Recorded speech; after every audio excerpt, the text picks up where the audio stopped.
Welcome back to சிஸ்டிவேல் channel. நீங்கள் எல்லோரும் சந்தோஷமாக ஆரோக்கியமாக இருப்பீங்க அப்படின்றத நான் நம்புகிறேன். அதுக்கப்புறம் இன்றைக்கி வாங்க சூப்பராக ஒரு மட்டன் கிரேவி பார்க்கலாம் எப்படின்ட்டு. நான் வந்து ரொம்ப நாளாகவே பார்த்திங்கன்னா கொஞ்சம் உடம்புல வந்து பிளட் கம்மி ஆயிடுச்சு. அதனால் வந்து நான் சுவரொட்டி வந்து கேட்டிருந்தேன். அதனால் கொடுத்தாங்க. இவ்வளோதாங்க சுவரொட்டி. இது பாருங்கள், 200 இது கிட்டத்தட்ட நான் 6 மாதமாக கேட்டு வச்சுருந்து எனக்கு இன்றைக்கி தான் கிடச்சிச்சு. ஆனால் இன்றைக்கி எனக்கு சாப்பிடணும் அப்படின்ற மைண்ட் செட்டே எனக்கு இல்லை. ஆனால் என்ன பண்ணுறது, நம்ம சொல்லி வச்சு கிடைக்கவே இல்லை. இன்றைக்கி அவங்களே எடுத்து வச்சுட்டு கூப்பிடும்போது நம்ம வாங்காமல் இருக்கக்கூடாது அப்படின்னு சொல்லிட்டு வாங்கிட்டு வர சொல்லிட்டேன். வாங்கிட்டு கொடுத்துட்டாங்க. அந்த மேலே உள்ள தோலெல்லாம் ஒயிட் கலரில் இருக்கும்ல, அதெல்லாம் எடுத்துட்டு நான் நல்லா க்ளீன் பண்ணிவிட்டு ஒரு 5 டைம்ஸ் இருக்கும். நல்லா சுத்தம் பண்ணிவிட்டு பார்த்திங்கன்னா குட்டி குட்டியாக நல்லா நான் கட் பண்ணிக்கிட்டேன். அதையும் இந்த மட்டன் நம்ம வாங்குவோம்ல, அது கூட பார்த்திங்கன்னா ஈரல் கொஞ்சம் இருந்துச்சு. அதையும் நல்லா குட்டி குட்டியாக கட் பண்ணி எடுத்து வச்சுட்டு, அதுக்கப்புறம் பார்த்திங்கன்னா க்ளீன் பண்ணிவிட்டு குக்கரில் வந்துட்டு தேங்காய் எண்ணெய் விட்டுட்டு, அது வந்து அந்த வீடியோ லைட்டாக ஸ்கிப் ஆயிடுச்சு. தேங்காய் எண்ணெய் விட்டுட்டு பட்டை, கிராம்பு, பிரிஞ்சி இலை, அதுக்கப்புறம் கல்பாசி, ஒரு ஸ்டார் அனீஸு இதெல்லாம் போட்டுட்டு நல்லா தேங்காய் எண்ணெயில் வதக்கிட்டு கொஞ்சம் கடுகு, அதுக்கப்புறம் கருவேப்பிலை, அதுக்கப்புறமா அவ்வளோதான் நல்லா வதக்கி விட்டுட்டு சின்ன வெங்காயம் இருக்குது இல்லையா, சின்ன வெங்காயம் வந்து 1 2 பாதியமாக ஒரு 10 வெங்காயம் நல்லா தட்டிட்டு அதில் போட்டதை தான் நீங்கள் பார்த்தீங்க. இதெல்லாம் வதக்கி விட்டுட்டு அதுக்கப்புறமா நம்ம மட்டன் வந்துட்டு நம்ம க்ளீன் பண்ணி வச்சுருக்குறோம் இல்லையா, அந்த மட்டனை வந்துட்டு இந்த மாதிரி போட்டு ஒரு 5 நிமிஷம் இல்லைன்னா ஒரு 7 நிமிஷம் இந்த மாதிரி பார்த்திங்கன்னா அப்படியே வதக்கி விட்டுக்கிட்டே இருக்கணும். அதில் வந்து லைட்டாக கொஞ்சம் 1 ஸ்பூன் மஞ்சத்தூள், லைட்டாக அரை உப்பு, இந்த அரை உப்பு தான் போடணும், அதுக்கு மேலே போடக்கூடாது. போட்டுட்டு நல்லா கிண்டி விட்டுட்டு அதுக்கப்புறமா நம்ம எடுத்து வச்சுருந்தோம் இல்லையா அந்த ஈரல், அது என்னது பேர் கூட டக்குன்னு மறந்து போயிடுது. அந்த ஈரலை நான் சுவரொட்டி அது பார்த்திங்கன்னா நான் கழுவி க்ளீன் பண்ணி வச்சுருந்தேன்ல, நான் மட்டன் கிரேவி தானே வைக்க போகிறேன், சரி நீ அதை போய் தனியாக வைக்காட்டி என்ன அப்படின்னு சொல்லிட்டு இது கூடயே போட்டுட்டு நான் நல்லா கிளறி விட்டுட்டேன். அதுக்கப்புறமா தான் மஞ்சத்தூள், லைட்டாக உப்பு போட்டேன் நான். போட்டுட்டு அதுக்கப்புறம் நல்லா ஒரு 10 நிமிஷம் நல்லா வதங்கட்டுங்க. நல்லா வதங்கட்டும், எந்த டிஸ்டர்ப் பண்ணவே வேண்டாம். அது வதங்கினா தான் அந்த கறியெல்லாம் பார்த்திங்கன்னா அந்த பச்சையாக இருக்கிறதெல்லாம் கொஞ்சம் நல்லா கொஞ்சம் நல்லா ஒயிட்டாக கொஞ்சம் கறியெல்லாம் கொஞ்சம் பெருசாகும். இந்த மாதிரி நல்லா வெந்துகிட்டே இருந்துச்சு. அதுக்கப்புறம் இது எதுக்கு மட்டன் கிரேவி தானே வைக்கிறோம், லைட்டாக உப்பு மட்டும் போட்டு வேக வச்சா பத்தாதா அப்படின்ட்டு கேட்பீங்க. ஆனால் இது வந்து நம்ம சூப்பு தண்ணியாக கூட நம்ம குடிக்கலாம். அதுக்கு தான் நான் மெயின் ரீசனாக வச்சது. ஏன்னா தம்பிக்கு வந்துட்டு 1 வீக்காகவே கொஞ்சம் சளி, இரும்பல், ஃப்ரூட்ஸ் எதுவுமே கொடுக்கக்கூடாது அப்படின்னு சொல்லி டாக்டர் சொல்லியிருக்கிறாரு. இந்த மாதிரி மட்டன் சூப் இந்த மாதிரியெல்லாம் கொடுக்கலாம் அப்படின்னு சொல்லிட்டு, அதனால் தம்பிக்கோசரம் தான் நான் சூப் எடுக்கிறேன். அதுக்கப்புறம் வீட்டில் யாரும் அந்தளவுக்கு சூப்பு குடிக்க மாட்டாங்க. என் ஹஸ்பண்டு வீட்டில் இருந்தாங்கன்னா வேணும் அப்படின்னு சொன்னால் குடிப்பாங்க. எனக்கும் அந்த சூப்பெல்லாம் பிடிக்காது. அதனால் அவனுக்கே நான் ரொம்ப கஷ்டப்பட்டு, ஏன்னா நம்ம கொடுத்து பழக்கிருந்தால் குழந்தைங்க குடிப்பாங்க, நம்ம தான் அதெல்லாம் பழக்கிறதே இல்லையே, குடிக்கவும் மாட்டாங்க நம்ம எடுத்து கொடுத்தாலும். அதனால் நமக்கு வந்து இப்போ சூப்பு வேணுங்கிற அளவுக்கு நம்ம தண்ணி ஊற்றிக்கலாம். இதிலே நம்ம பிரியாணி வைக்கிறதா இருந்தாலும் கூட நம்ம எக்ஸ்ட்ரா நம்ம எவ்வளோ ரைஸ் போடுறோமோ அவ்வளோ அரிசி நம்ம போட்டு அந்த அளவுக்கு அந்த பிரியாணி வைக்கிறதா இருந்தாலும் அந்த அளவுக்கு நம்ம தண்ணி வச்சுட்டு எடுத்து கூட நம்ம வச்சுக்கலாம். பிரியாணி வச்சாலும் தண்ணிக்கு பதில் அந்த மட்டன் கிரேவி தண்ணி தானே, அந்த சூப்பு தண்ணி தானே ஊற்றுவாங்க. அந்த மாதிரி அப்படியே நான் தண்ணி ஊற்றிட்டு குக்கர் போட்டு நல்லா மூடி வச்சுட்டு பார்த்திங்கன்னா ஒரு 6 விசில் 7 விசில், சில பேர்லாம் பார்த்திங்கன்னா 4 விசில் 3 விசில் தான் விடுவாங்க, அதிலே எங்களுக்கு வெந்துடும் அப்படிவாங்க. ஆனால் எனக்கு வந்துட்டு நான் 6 7 விசில் என்னோடய குக்கரில் போட்டால் தான் அது கரெக்டாக இருக்கும். ஏன்னா குழந்தைங்க வந்து நல்லா மென்று சாப்பிடணும்ல, அதனால் நல்லாவே நான் குழைய வேக வச்சுருவேன். எங்கள் வீட்டில் நல்லா வேக வச்சு தான் நல்லா சாப்பிடுவோம். பக்கத்தில் எல்லோரும் சொல்லுவாங்க, ஏன் 7 விசில் விட்றீங்க அப்படின்ட்டு. ஆனால் உண்மையிலே இங்கே மட்டன் ரொம்ப ஃப்ரெஷ்ஷாக சூப்பராக இருக்கும். எனக்கு எங்கள் ஊருக்கெல்லாம் போனால் மட்டன் சாப்பிட்றதுக்கே பிடிக்காது, அங்கே வேறு மாதிரி இருக்கும். அந்த கறி மென்னவே முடியாது, பல்லெல்லாம் வலிக்கும். ஆனால் இங்கே பார்த்திங்கன்னா அவ்வளோ சாஃப்டாக நல்லாயிருக்கும். அதனால் இங்கே தான் எனக்கு மட்டன்லாம் செஞ்சு சாப்பிட்றதுக்கு பிடிக்கும். இப்போ அம்மா வீட்டுக்கோ வேறு ஊருக்கோ எங்கேயோ போய் சாப்பிட்டா எனக்கு பிடிக்கவே பிடிக்காது. அதுக்கப்புறம் பார்த்திங்கன்னா கிரேவிக்கு வந்துட்டு பட்டை, கிராம்பு, ஏலக்காய், ஸ்டார் அனீஸ், சோம்பு, சீரகம், பிரிஞ்சி இலை இதெல்லாம் ஒரு தட்டில் வச்சுருக்கிறேன். அதுக்கப்புறம் வெங்காயம், பச்சை மிளகா, தக்காளி வந்து நம்ம அதிகமாக சேர்த்துட்டோம் அப்படின்னா புளிப்புத்தன்மை எச்சாயிரும். அதனால் இப்போ 1/2 கிலோ மட்டன் பார்த்திங்கன்னா நான் சின்ன சின்ன தக்காளி 2 தக்காளி தான் நான் வெட்டி வச்சுருக்கிறேன். அதுக்கப்புறம் தேங்காய் பாலுங்க, ஒரு சின்ன தேங்காயாக இருந்தால் 1/2 மூடி தேங்காய் பால், அவ்வளோதான்.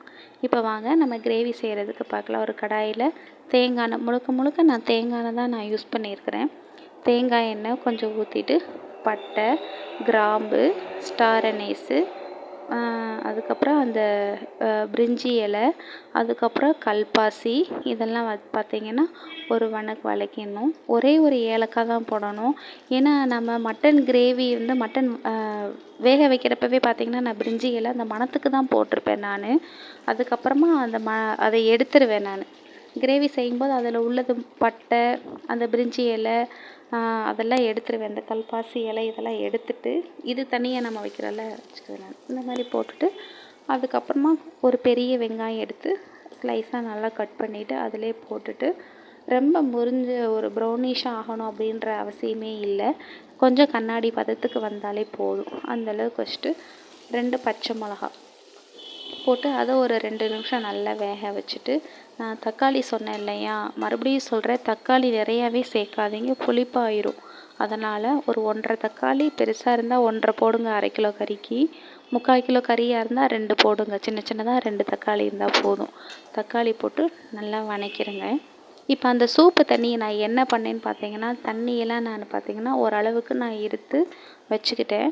அந்த தண்ணியில் பார்த்தீங்கன்னா நம்ம எல்லாமே நம்ம போட்டிருக்குறோம் இல்லையா, அதனால் மஞ்சத்தூளோ உப்போ எதுவும் போட தேவையில்லை. அப்படியே எடுத்து லைட்டாக பெப்பர் மட்டும் போட்டு அது வந்து குடிச்சுக்கிடலாம்.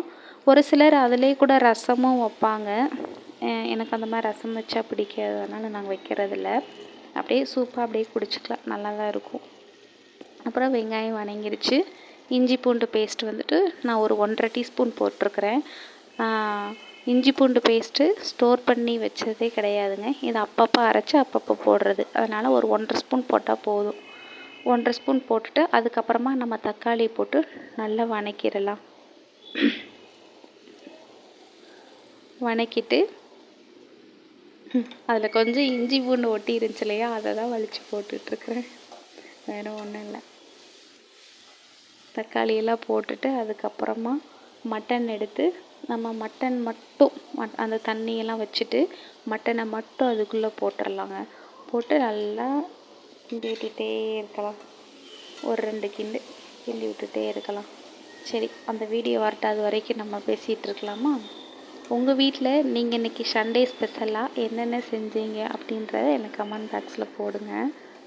நான் நேற்று கூட ஒரு video door video, double door fridge video போட்டிருந்தேன்.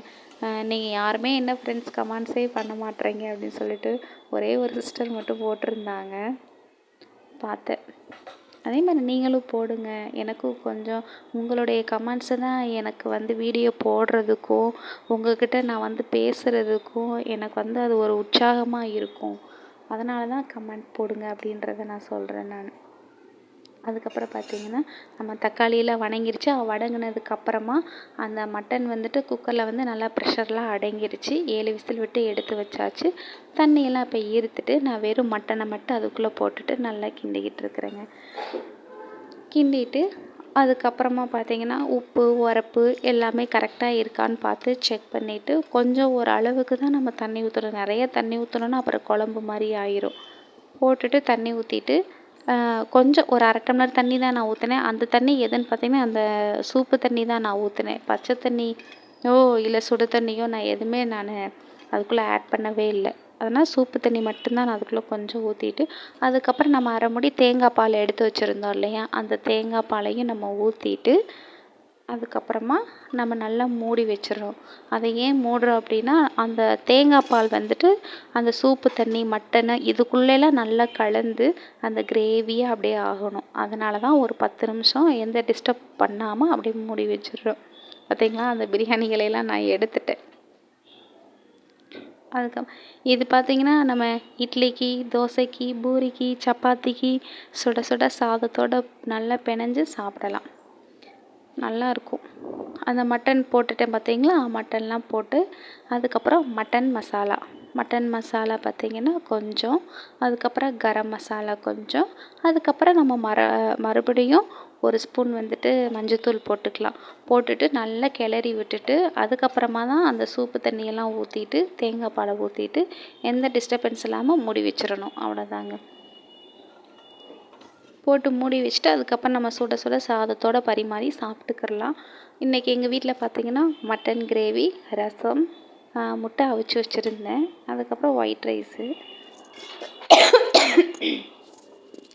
ரைஸு அவ்வளோதான் எங்கள் வீட்டில். இன்றைக்கி வந்துட்டு சண்டே, நேற்று சண்டே தானே, இது நேற்று எடுத்த விலாக் தான்.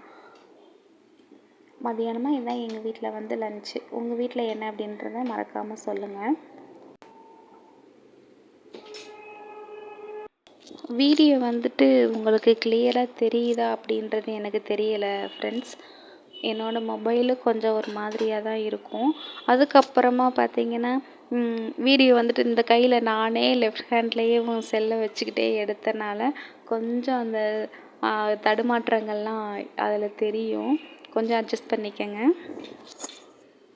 சண்டே ஆயிடுச்சு அப்படின்றனாலே காலையிலேருந்து வேலையே ஓடாது நம்மளுக்கு. காலையில் எப்படியும் சண்டே வந்துட்டு நம்ம லேட்டாக தான் கொஞ்சம் ஒரு மணி நேரம் அதுக்கப்புறம் தானே எழுந்திரிப்போம். 1 மணி நேரம் எக்ஸ்ட்ரா 1-2 மணி நேரம் எக்ஸ்ட்ரா தூங்குவோம், அவ்வளோதானே.